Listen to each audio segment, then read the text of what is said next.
أعوذ بالله من الشيطان الرجيم بسم الله الرحمن الرحیم۔ پیارے بچوں، آج ہم آپ کو وضو کرنے کی دعا پڑھائیں گے، وضو شروع کرنے کی دعا پڑھائیں گے۔ کل ہم نے آپ کو بیت الخلاء سے نکلنے کی دعا پڑھائی تھی، اس کے اندر آپ کو یہ بتایا تھا کہ بیت الخلاء میں جانے اور بیت الخلاء سے نکلنے کی دعائیں آپ لوگوں نے یاد کر لی ہیں، ٹھیک ہے؟ تو آج جب ہم بیت الخلاء سے نکلتے ہیں تو پھر ہم کیا کرتے ہیں؟ وضو کرتے ہیں۔ کیا کرتے ہیں؟ وضو کرتے ہیں۔ جب وضو کرتے ہیں تو وضو کرنے کی بھی دعا ہے، وضو کرنے کی بھی دعا ہے۔ اگر وہ وضو کرنے سے پہلے ہم پڑھ لیں گے تو اللہ رب العزت وضو کرنے کا ثواب ہمیں الگ دے گا، دعا پڑھنے کا ثواب ہمیں اللہ پاک الگ دے گا۔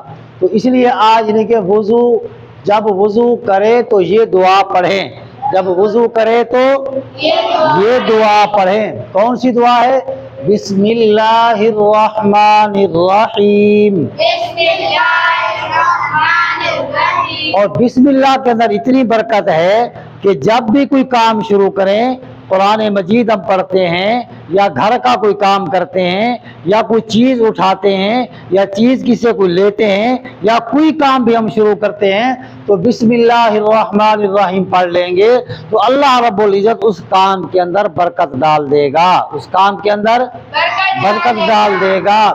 اور برکت ڈالنے سے اب یہ کیا ہے کہ ہمیں ثواب بھی ملے گا، وہ کام کبھی اللہ پاک ہمیں اجر عطا فرمائے گا۔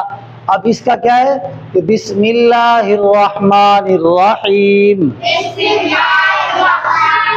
یہ کس کی دعا ہے؟ یہ کس کی دعا ہے؟ وضو کرنے کی دعا، وضو۔ اب اس کا ترجمہ کیا ہے کہ شروع اللہ کے نام سے جو بڑا مہربان نہایت رحم والا ہے۔ شروع اللہ کے نام سے، جب یا اللہ ہم یہ کام شروع کر رہے ہیں تیرے نام سے۔ کس کے نام سے؟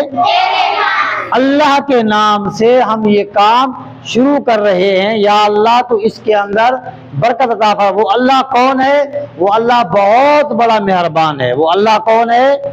بہت بڑا مہربان ہے۔ ایک مہربان ہمارے اوپر نہیں، تمام انسانیت کے اوپر مہربان ہے، وہ تمام انسانیت کے اوپر مہربان ہے اور نہایت رحم والا ہے۔ اور اللہ پاک سے بڑا رحیم اور کریم بھی کوئی نہیں ہے، اللہ پاک سے بڑا رحیم اور کریم بھی کوئی نہیں ہے۔ تو اس لیے اب جب وضو شروع کریں گے تو کون سی دعا پڑھیں گے؟ بسم اللہ الرحمن الرحیم۔ اب اس کا ترجمہ کیا ہے؟ شروع اللہ کے نام سے جو بڑا مہربان نہایت رحم والا ہے۔ اللہ پاک اس کے پر عمل کرنے کی توفیق عطا فرمائے۔ جب بھی کوئی کام شروع کریں تو کیا کہیں؟ وآخر دعوانا ان الحمد للہ رب العالمین۔